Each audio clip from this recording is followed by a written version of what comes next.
മണിക്കുട്ടാ, നീ എന്നെ കുറിച്ചാ പറയുന്നതെന്ന് ഓർമ്മ വേണം. നിന്നെ എന്റെ കൈ കിട്ടിയാലുണ്ടല്ലോ, നിന്റെ തൂവല് മുഴുവൻ പിച്ചി കളഞ്ഞിട്ട് നിന്റെ കൊച്ചിക്ക് പൊരിക്കും ഞാൻ. അത് തന്നെ എന്നെ വിഷമിപ്പിക്കുന്നത്. അപ്പോ അവളെ ഈ വീട്ടിൽ ദത്തെടുക്കാതെ നോക്കണം. അത് തടയാൻ എന്തെങ്കിലും ഒരു മാർഗം കാണണം. നീ ഒരു കാര്യം ചെയ്വാറു. കല്യാണ മണ്ഡപത്തില് ജാസ്മിൻ നടത്തിയ നാടകത്തെ കുറിച്ച് എങ്ങനെയെങ്കിലും സുശീൽ ആന്റിയെ അറിയിക്കേ. അപ്പോ ജാസ്മിന്റെ തനിനിറം ആന്റിക്ക് മനസ്സിലാവുമല്ലോ.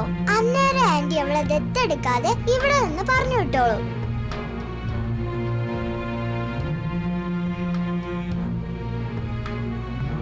ശരി, നീ പറയുന്ന പോലെയൊക്കെ തന്നെ ചെയ്യാം.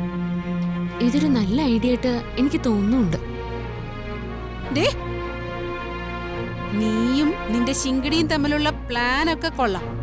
അതിനു മുമ്പേ നീ ഒരു കാര്യം ഓർത്തോ പാർവതി,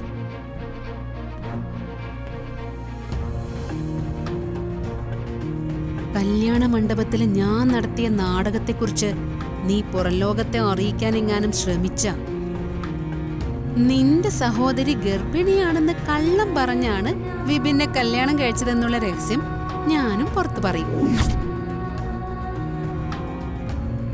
അപ്പോ മൂഷിക സ്ത്രീ വീണ്ടും മൂഷിക സ്ത്രീ എന്ന് പറയുന്ന പോലെ നിന്റെ സഹോദരി എങ്ങനെയാണോ ഈ വീട്ടിലേക്ക് വന്നത്, അതുപോലെ വെറും കൈയോടെ നാട്ടിലേക്ക് മടങ്ങി പോവേണ്ടി വരും.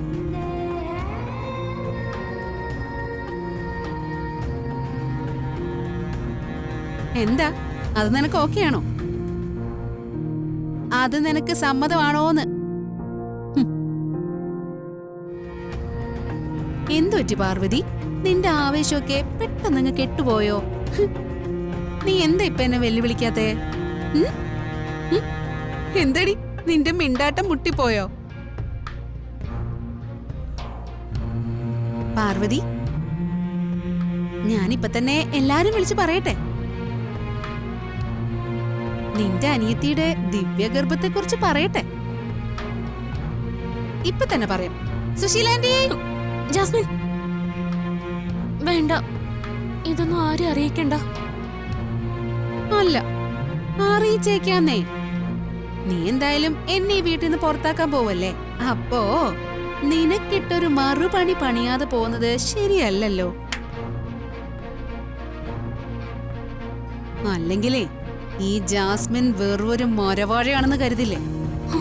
അയ്യോ, വേണ്ട വേണ്ട ജാസ്മിൻ, ഒന്നിനും ഞാൻ വരുന്നില്ല. എനിക്ക് എല്ലാത്തിനേക്കാളും വലുത് എന്റെ അനിയത്തിയുടെ ജീവിതമാ.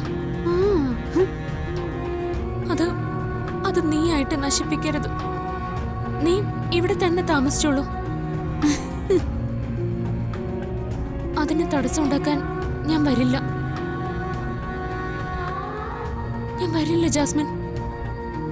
പാർവതി, നീ ഒന്നോർത്തോ, നീ കളിക്കുന്നത് ജാസ്മിനോടാ. ജയിക്കാൻ വേണ്ടി ഞാൻ ഏതറ്റം വരെയും പോകും. എന്ത് നെറികേട് വേണമെങ്കിലും ഞാൻ കാണിക്കും. പാർവതി.